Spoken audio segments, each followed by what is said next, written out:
करते हैं इस वक्त की बड़ी खबर का। पीओके पर योगी आदित्यनाथ का बहुत बड़ा बयान सामने आया। दरअसल चुनाव के बाद पीओके भारत का हिस्सा होने वाला है, ये बड़ी बात उन्होंने कही है।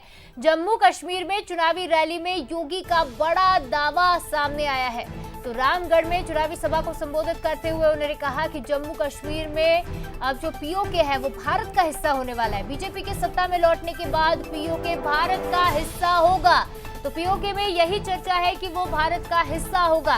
तो पीओके पर योगी आदित्यनाथ का बड़ा बयान सामने आया और इस पर अब सियासत भी तेज होती नजर आएगी। चुनाव के बाद पीओके भारत का हिस्सा होने वाला है, ये बड़ी बात सीएम योगी आदित्यनाथ ने कही है। तो योगी आदित्यनाथ अक्सर ऐसी चीजों को लेकर बयान देते रहते हैं और ऐसे में बड़ा बयान योगी आदित्यनाथ का पीओके को लेकर सामने आया। क्या कुछ कहा आपको सुनवाते हैं। पहले रखना, पाक अधिकृत कश्मीर भी फिर कश्मीर का ही पार्ट होने वाला है, जम्मू कश्मीर का ही भाग होने वाला है। और यही तो हलचल है पाकिस्तान में। वे अपने लोकतंत्र को बचा नहीं पाए, उनको अपने लोकतंत्र को बचाने के लिए मशक्कत करनी पड़ रही है। स्वाभाविक रूप से भिखमंगा पाकिस्तान आज अपने आप को नहीं संभाल पा रहा है। पाकिस्तान तो मानवता का दुश्मन है, ये मानवता का एक कैंसर है।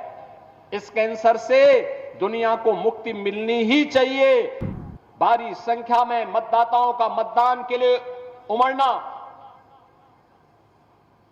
चुनाव के प्रति उनके रुझान को दिखाता है कि उन्होंने परिवारवादी राजनीति को, विभाजनकारी राजनीति को तिलांजलि दी है। तो पाकिस्तान अपने लोकतंत्र की रक्षा नहीं कर पा रहा है, ये बड़ी बात योगी आदित्यनाथ ने कही है और रामगढ़ में चुनावी सभा को वो संबोधित कर रहे थे।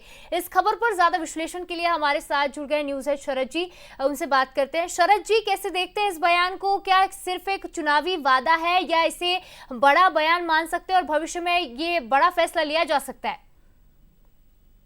देखिए, निश्चित तौर पर जब चुनावी रैली होती है तो एक अलग वातावरण होता है और पीओके एक बहुत संवेदनशील विषय है और योगी आदित्यनाथ सिंबलाइज करते हैं उस भारत का जो भारत खुलकर अपनी बात रखता है और कहीं ना कहीं वो भारत के मान बिंदुओं का भी एक प्रतिनिधित्व करते हैं कि जिन विषयों को लेकर पॉलिटिशियंस और तमाम लोग बात करने में थोड़ा झिझकते हैं, योगी आदित्यनाथ हिंदुत्व और राष्ट्रीय गरिमा के विषयों पर खुलकर बोलते हैं। तो ये पीओके को लेकर उनकी टिप्पणी को बेहिचक मैं ये कह सकता हूं कि ये एक चुनाव की दृष्टि से की गई टिप्पणी है, क्योंकि ये इंटरनेशनल डिप्लोमेसी का हिस्सा है।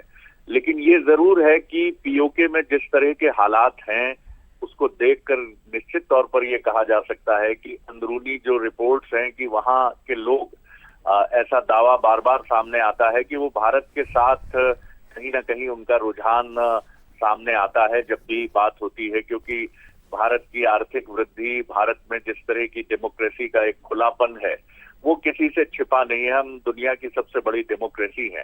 खैर, ये सारी क्या चीजें भविष्य के गर्भ में हैं, लेकिन निश्चित तौर पर उन्होंने बीजेपी के एजेंडा और बीजेपी की सोच को रिफ्लेक्ट करते हुए ये बात कही है।